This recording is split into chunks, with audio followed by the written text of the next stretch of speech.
Technological space aliens, extraterrestrials, once inhabited our solar system. This is what a professor claims. Now we have a lot of cultures worldwide saying that their gods, quote unquote, came from the heavens, the skies. Even the Native Americans called them Anu.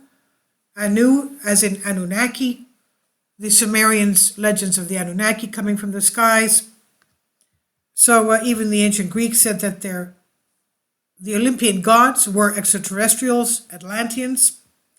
Now, a prior indigenous technological species might have arisen on ancient Earth or another body, such as a pre-greenhouse Venus or a wet Mars.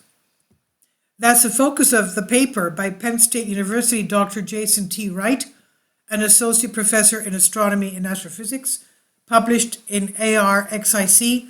Prior indigenous technological species is based on Wright's idea that an ancient species inhabited Earth and possibly one or more other planets in our solar system billions of years ago.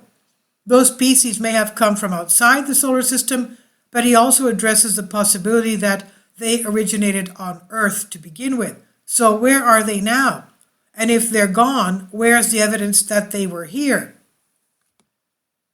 The question is not how long the past we might be able to detect the fossil remains of the species. We don't know how to measure intelligence reliably from fossils of bones, but to detect unambiguous technosignatures, he said. Wright rightly points out that fossils, tools, living shelter, and other conventional artifacts might not have survived from billions of years ago. Biodegeneration, erosion, plate tectonics, and other forces could have reduced them to dust. Let's remember, for example, the super eruptions just from Yellowstone alone.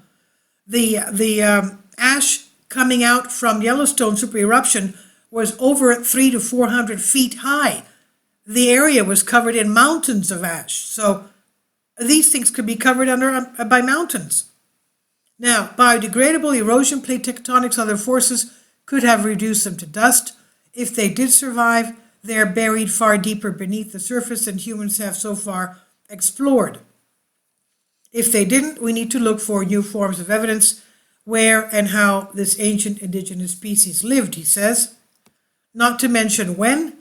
It was obviously prior to the Cambrian explosion 541 million years ago, when animal life appeared on Earth. But how long before? Did a massive event ignite the Cambrian explosion? If so, did it also extinguish any prior species and deeply bury the evidence of their existence? Wright also speculates that this potentially intelligent species may have lived under the surface of the Earth, and if so, some new forms of subsurface radar will be needed to penetrate deeply enough to find them. Then again, the technology may already exist, but is pointing in the wrong direction. Wright suggests that Mars and Venus are also candidates for ancient species that were wiped out, possibly by the loss of water on Mars or severe climate change on Venus. He proposes using special space tools on Earth to look for unnatural isotope ratios, synthetic elements, or evidence of mining. He says such discoveries might occur using the tools of the burgeoning field of the archaeology of space, which includes searching for and finding and interpreting human artifacts in space. So if these ancient species existed on Mars, Venus, or one of the moons of Saturn or Jupiter, it may take putting humans or robots on their surface to dig deep enough to find ancient technosignatures. But first we need to do the same thing on Earth to find evidence of prior indigenous technological species, where they originated from and why they left, or what ended their existence on Earth. Who needs space travel when you can dig for aliens? This is by Paul Siebert on Mysterious Universe on Bended Reality. Please leave your comments and thank you for your support. Please support my Patreon account. The daily posts are 5 videos daily, and they are totally different from what I have on my YouTube channel. Thank you so much for your support and that you find all my content so interesting. You'll find the Patreon account details in the description box below.